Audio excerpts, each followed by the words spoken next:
এ মামা ভেড়া বিক্রি করছেন নাকি?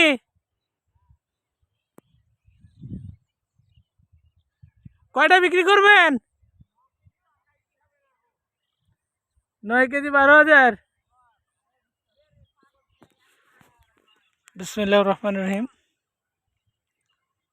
এই যে এটা হচ্ছে আমার ডাঁটা বাগান। পরিবারের খাওয়ার জন্য লাগাইছিলাম, কিন্তু এখন দেখতেছি শুধু খাওয়াও না, বিক্রিও করা যাবে। এক একটা গাছ দেখে তো মনে হচ্ছে যে একটা গাছে 5 কেজি করে ডাঁটা হবে না। বাবা সুবহানাল্লাহ, অনেক সুন্দর হয়েছে।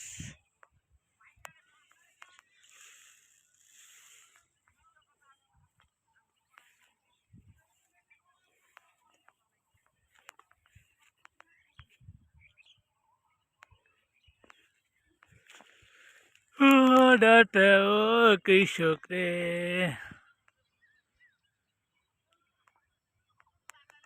চাকরির ভাত কত মজা আর খেটে খাওয়ার কত মজা।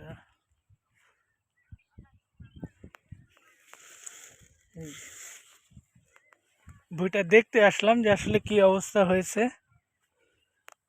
ডাঁটাগুলো খাওয়া যাবে কিনা। আলহামদুলিল্লাহ, খাওয়া উপযুক্ত হয়ে গেছে সবগুলো নিয়ে। এটা মিষ্টি ডাঁটা।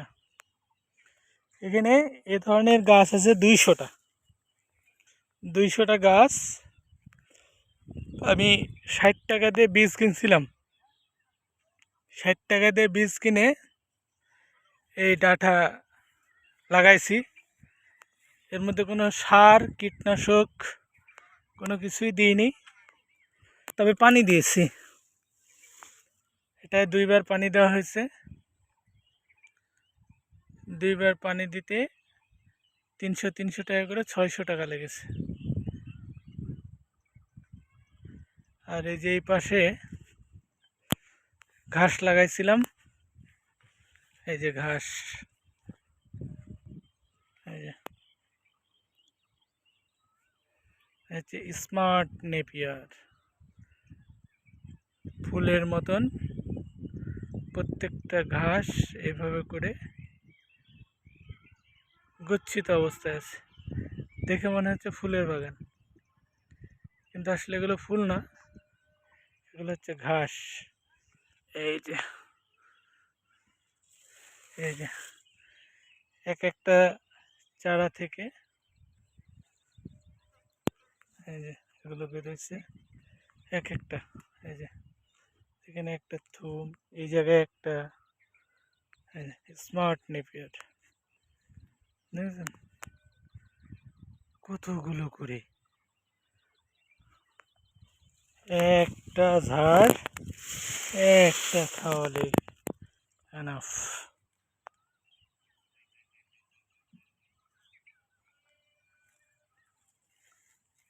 এই ঘাসের চারা আনছিলাম কুমিল্লা চাঁদপুর থেকে।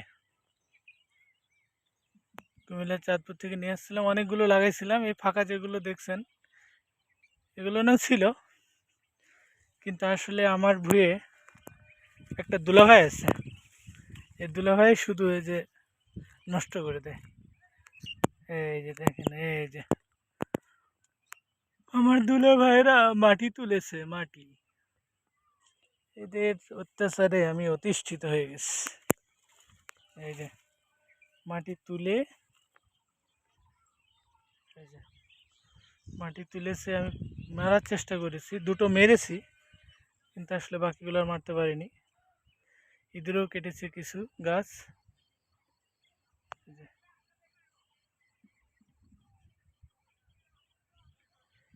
এই চারাগুলো আমি আমাদের বাড়ির ওই পাশে একটা জমিতেও আছে। চারাগুলো আমি 700 টাকা দিয়ে কিনছিলাম। এই 700 টাকার চারা এই যে এইভাবে লাগাইছি। আর এখন ডাঁটার যে পরিবেশ, তাতে দেখে মনে হচ্ছে এখন তো প্রায় 20 টাকা কেজি চলছে আমাদের এলাকায়। সব মিলে কেটে বিক্রি করলে আশা করা যায় যে 2-3 হাজার টাকা ডাঁটা হবে, অর্থাৎ মাত্র কয়েক টাকা, 100 টাকারও কম টাকা বিনিয়োগ, আর এদিকে 600 টাকা, মানে সব মিলে 600 টাকা দিয়ে আমার ঘাস হয়েছে, ঘাসেও পানি দেওয়া হয়েছে, ডাঁটাও পানি দেওয়া হয়েছে, পাশাপাশি আমার ফসলটাও হয়ে গেছে। তো ধন্যবাদ আপনাদের। আমার এই ভিডিওটি যদি আপনাদের ভালো লেগে থাকে তাহলে অবশ্যই আপনারা লাইক, শেয়ার এবং কমেন্ট করতে ভুলবেন না। আর আমার চ্যানেলটি যদি আপনারা কেউ নতুন দেখে থাকেন তাহলে অবশ্যই সাবস্ক্রাইব করবেন। ধন্যবাদ সকলকে। আসসালামু আলাইকুম।